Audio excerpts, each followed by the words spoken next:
Assalamualaikum, selamat sejahtera, selamat datang ke Umar Didik. Pembelajaran kita hari ini adalah subjek reka bentuk dan teknologi untuk tingkatan 3 dan kita masih lagi dalam bab 1 iaitu aplikasi teknologi.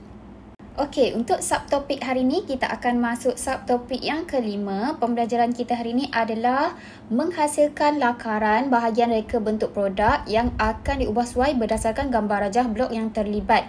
Okey, sebelum ni kita dah belajar gambar rajah blok kan? Jadi hari ini kita akan belajar macam mana kita nak buat pengubah suaian pada produk berdasarkan gambar rajah blok. Okey, yang seperti kita tahulah kan, kereta kawalan jauh ni merupakan satu produk mekatronik yang mudah kita jumpa dekat pasaran. Okey, fungsi kereta kawalan jauh ni adalah tertumpu kepada pergerakan kereta melalui kawalan jauh. Daripada jauh kita boleh kawalkan dia nak ke kiri, ke kanan dan sebagainya. Tapi untuk satu produk tu mesti ada permasalahan dia. Macam mana kita nak buat tambah baik?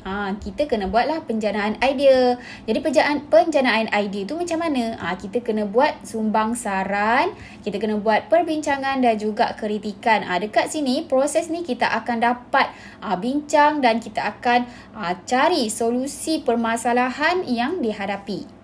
Okey, langkah-langkah untuk kita buat penambahbaikan dia ada banyak lah. Okey, yang pertama, mula-mula kita kena analisis fungsi lah. Kita tengok pada model fungsi tu macam mana, apakah permasalahan dekat model fungsi tu. Baru kita nampak dia punya aliran.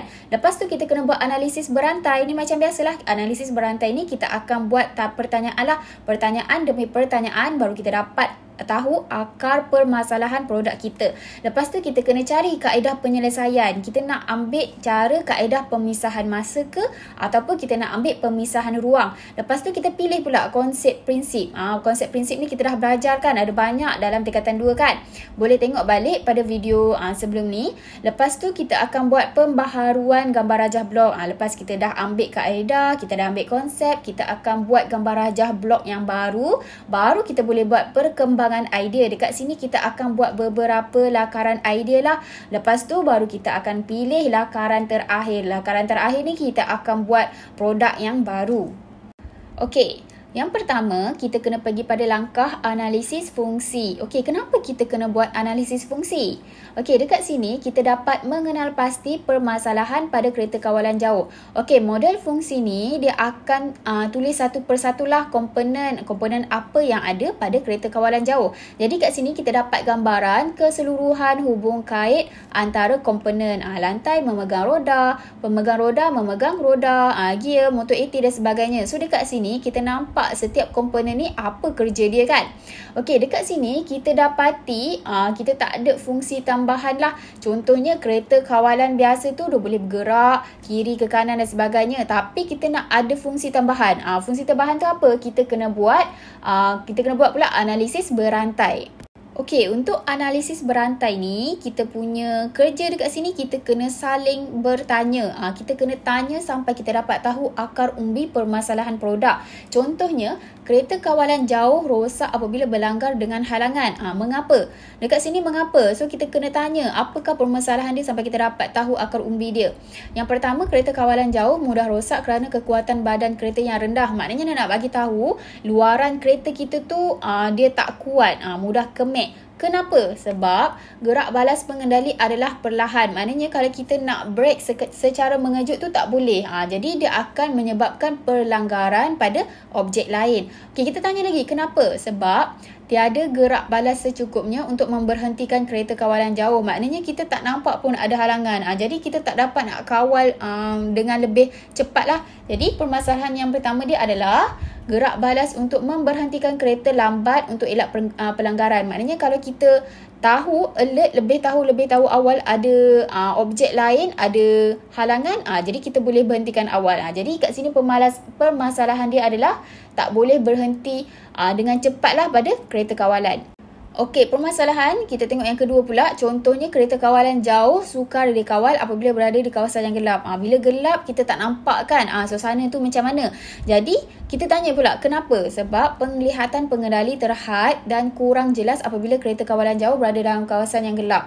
Sebab kereta tu tak ada lampu kan. Gelap lah, tak boleh kita nak nampak. Pengendali tu macam kita lah, kita yang kontrol kereta tu, kita tak nampak persekitaran pada kita punya produk.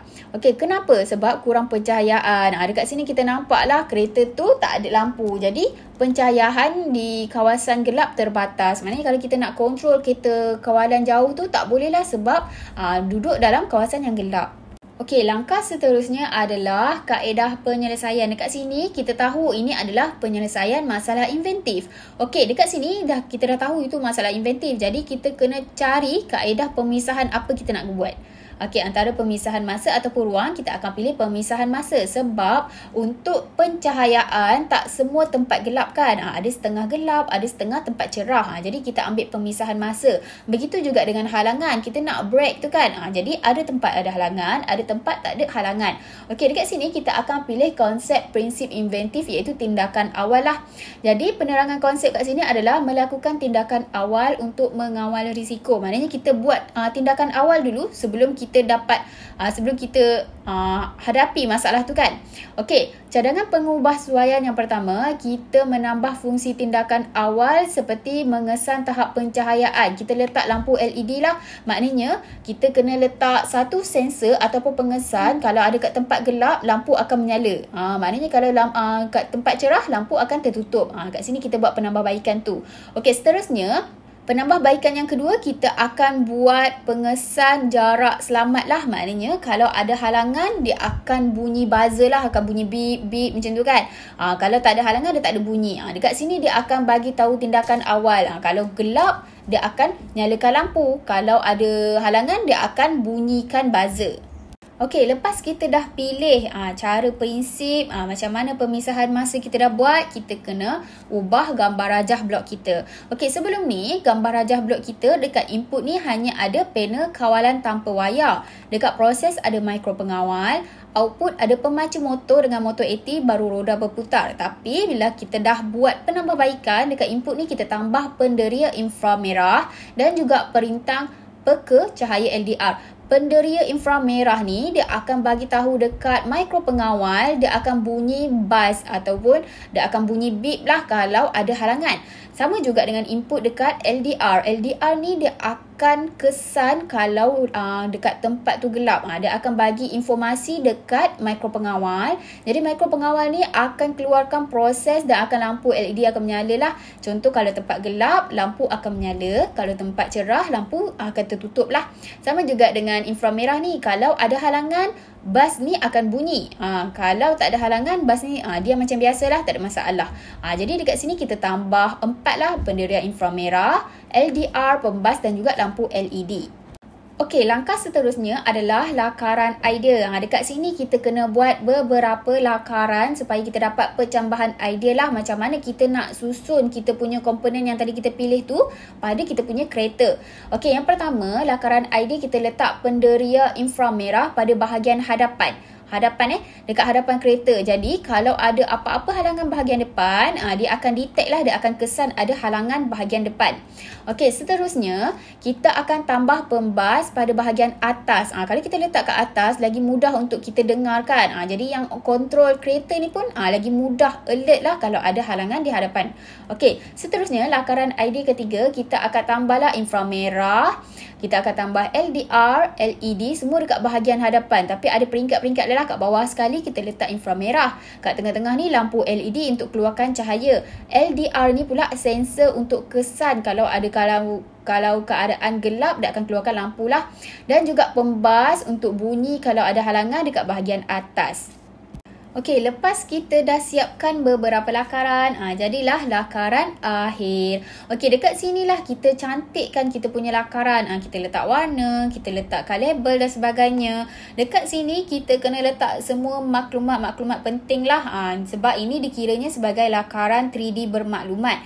Okey, dekat sini awak nampak kan penderia inframerah dekat bahagian hadapan. Jadi dia akan kesan lah kalau ada halangan kat bahagian hadapan. Lepas tu kita letak LDR dekat atas ni supaya dapat kesan pencahayaan. Kalau gelap, dia akan nyalakan lampu LED. Okey, pembas ni kita letak bahagian atas supaya kita lebih jelas dengarlah bunyi bas dia.